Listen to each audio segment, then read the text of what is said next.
my Virgil home neath the maiden tea hill. My Virgil home that had been of mine, the home of my parents, so loving and kind.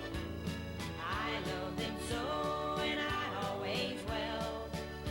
And my Virgil home neath the maiden tea hill.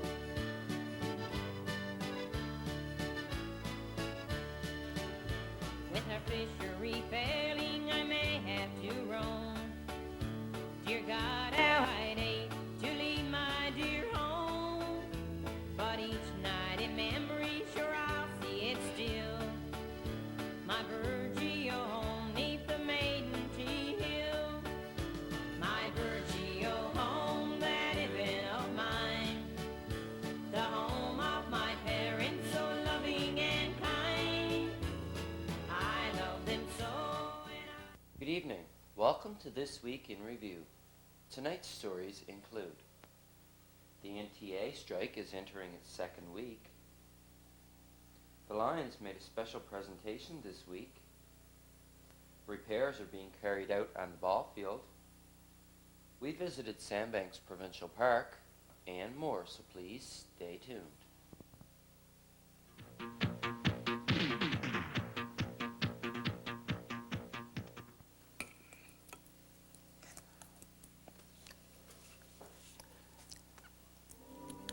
We all feed from a common bowl.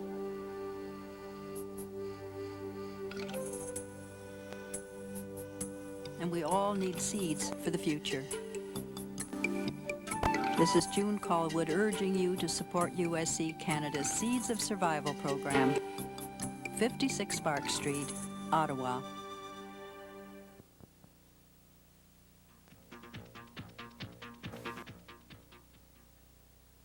As the NTA strike enters its second week, it looks as though it might be a long strike. I contacted Ruth Tucker, president of the Burgeo branch of the NTA, about the teachers' position on the strike. The NTA are operating out of this trailer located at the trailer court, where they meet on Tuesdays and Fridays. Ruth Tucker, president of the NTA branch here in Burgeo, said, "We are hopeful to get this issue settled in the near future. We know that students are suffering, but teachers are hurting as well." Winston Baker, Minister of Finance, says teachers are inflexible. "We aren't willing to give anything up, but we're not asking for anything. All we want is the status quo." Volunteers from the Senior Men's Softball League have been doing some repairs to the local ball field to get it ready for this season. As the softball season draws closer, several sections of the fence here at the ball field have been repaired. Also, one section of the fence has been removed to be replaced. Repairs are also being done on the net beyond the catcher's plate. This year's senior men's softball season could get underway as early as tomorrow. In the past, local Lions have made a number of presentations to various members of our community. Well, this past week the Lions made another one of these presentations. On behalf of the Burgeo Lions Club, I'd like to present Bernice with this TDD, and hope she'll have many enjoyable hours. At least now she'll be able to communicate with all of her friends or relatives, whoever else have got one. I'm going to be up again for these fall. Thanks again. You're very welcome. This machine will enable Bernice to communicate with the assistance of the operator, or she can communicate directly with the person with another machine such as this one.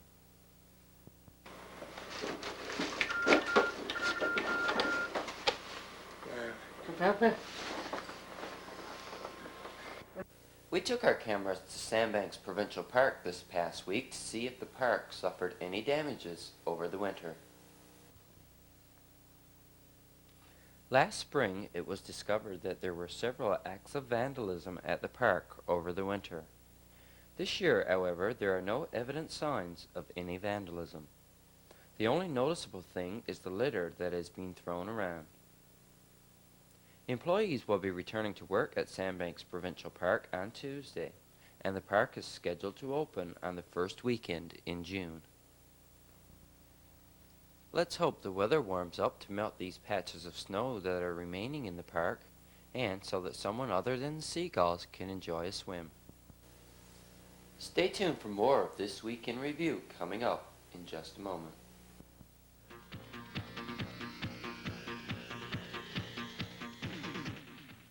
Okay, people, your assignment today is very simple. Make this Earth as beautiful as possible. Any questions? Get started.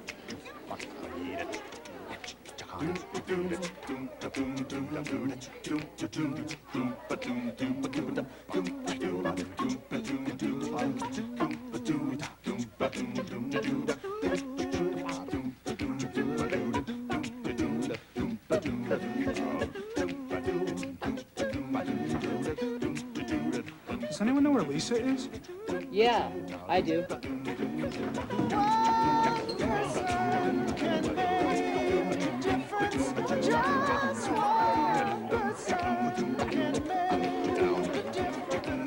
Do a good turn for the earth. A community service thought from the Church of Jesus Christ of Latter-day Saints.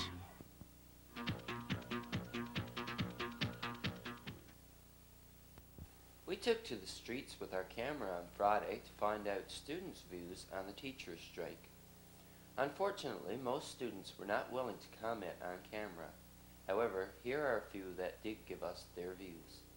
Do you feel that the teacher strike has affected your education? Yep, Why? because well, it's affecting the publics, and a lot of courses we done this year hasn't even finished it, so we gotta go on next year. We gotta finish to start other courses, and we haven't even gotten ones finished yet. We're done this year. Joy, as a new graduate, you graduated last year. How do you think that the teacher strike is going to affect the students in grade 12 this year? I think it's really going to affect them because, well, I've done my publics and I know that teachers out is everything. Well, if I didn't have teachers out, I would have found it a lot harder than what I really did. Jonathan, how do you feel the teacher strike has affected your education?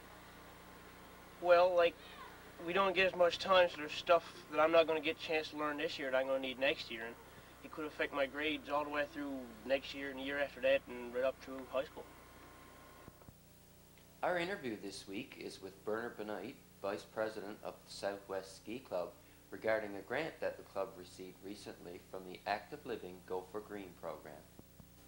I'm speaking today with Mr. Benoit, who is Vice President of the Southwest Ski Club. I understand that the Southwest Ski Club received a grant under the Active Living Go for Green program? Yes, we did, Dave. We got a grant for $1,400 under that particular program. Okay, what is the purpose of this program? The purpose of the program, the Go for Green, is to try to encourage people to become more in touch with the environment in a environmentally friendly way, and it encourages participation in outdoor activities. I understand it's sponsored by the federal government and provincial government, Department of Municipal Affairs. Okay, well, I guess the ski club is a prime example of an outdoor activity. Yes, yeah. I was approached this winter by Mr. Ed Batcher, and we had some projects on the go. We were working on the ski trail at the time. In fact, we had about 10 or 11 people working over there this winter. And Ed had got a copy of this thing come through his files. So he brought it to my attention, and I thought it was ideal, perhaps, to get some signs done for our trail, because people have been getting outdoors more and more, sort of, skiing and walking, especially over on the Fox Farm Trail. And people were getting lost, so they didn't know where to go. So I thought maybe it would be environmentally enhancing, perhaps, if we had some nice signs up and could direct people around the trail. So that's what we did. We made an application and applied for, I think it was a total of about $2,200 in a form of grant for some sign work and some blasting. And after I don't know how long, we finally did hear back from this project and had $1,400 to get this work done. But of course, by that time, I think most of the sign work had been done through another project that we had people working on there. Okay, so there's no one working on the ski trail right now, so who will be using this money? Well, this money right now has gone to the bank, and I'm going to leave it there until the summer. I guess next month, now come June, we have three jobs under the Challenge program for students. So we plan to be hiring 3 students within the next month to work on the trail. And I think what we'll do now, we have that, like in the last winter, we could only put the signs there temporarily. There was bridging and sign work I think was needed to be or could be best done in the winter because, you know, you can gauge the lows of snow when you get a trail that's all sort of, you know, in place, you know, just where to put those things. So we've more or less designated, you know, the areas where all those things are going to go now. And it's sort of, there's bridging and signs, but temporarily placed. So what we'll do now in the summer when the ground gets thawed out, when we get the students on, we'll probably, use this money to buy pressure-treated materials, or cement. We'll decide one or the other to permanently affix those signs to the proper sites, and also the bridging that we did in the winter as well. We'll need to sort of secure that so it'll be at the right level, but, you know, stationary, permanently fixed. So that's what I have. One thing I have in mind for that money. And usually, you know, when you get students over here like that, there's always something that you're going to need for them to work with. And those challenge programs carry very little overhead. I think it's $180 is really, you know, not enough to rent equipment like chainsaws and stuff like that, you know, that you really need to do the work with. So if there's any lift, I dare say it'll go, you know, for that, some kind of work we put into the trail development anyway. Okay, were you pleased with the number of people using the ski trails this past winter? Yes, I was pleased. I thought we had a pretty good turnout, actually. This winter we had finally gotten to the point where, you know, we had enough work done on the trail base itself. Most of the trails were in place, and there was enough work done on the base so that this winter, rather early, given the fact that we had a number of workers, we were able to establish a really good base right around the entire trail, and that attracted quite a few walkers as well as skiers, and we encourage that.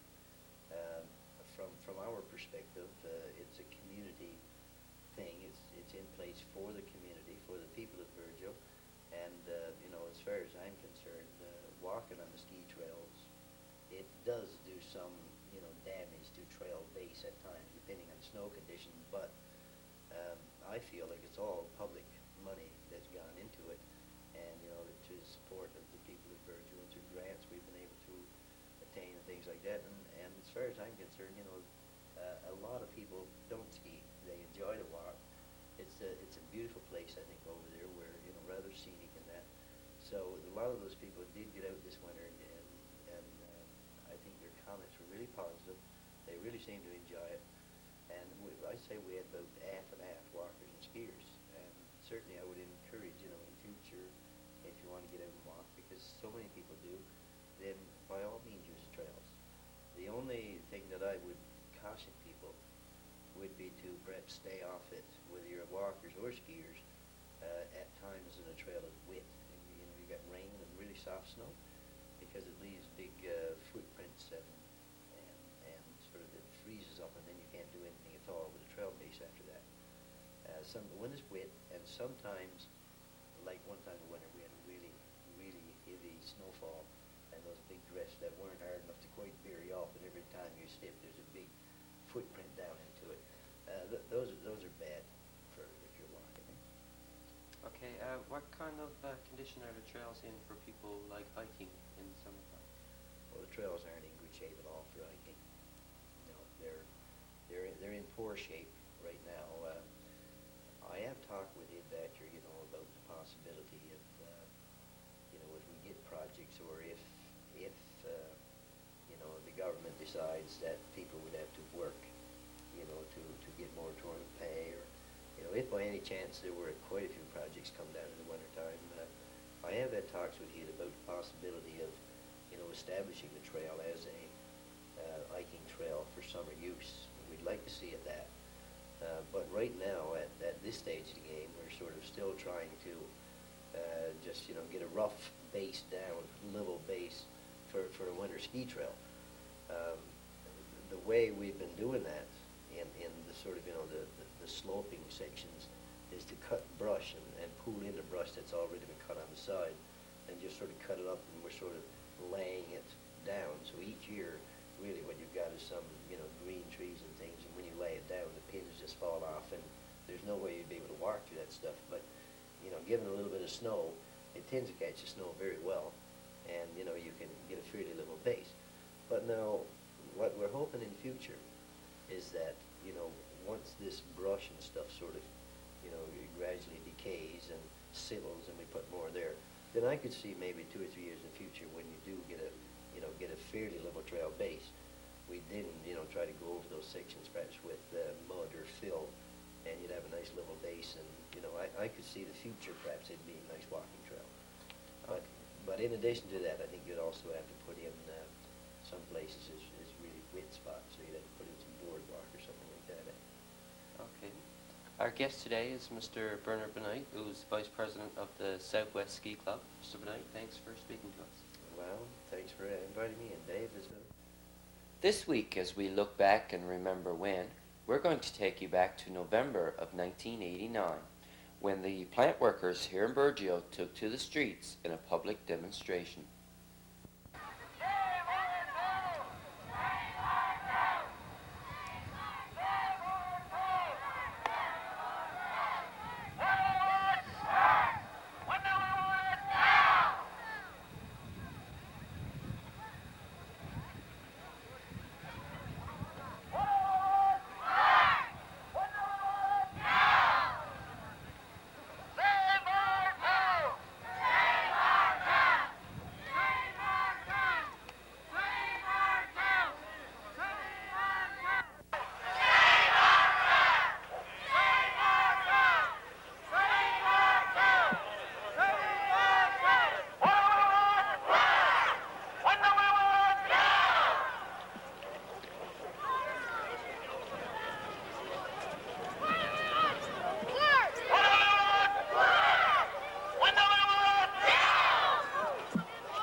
Okay, ladies and gentlemen, first of all, I'd like to congratulate you on the good turnout that we got today. I don't think it could have been better. It's disappointing to see that CBC didn't make it. They promised us that they would have somebody here from the national news. Unfortunately, they didn't turn up. We got Roger Simmons is going to speak, Earl McCurdy, and we got our mayor here, Gerald McDonald.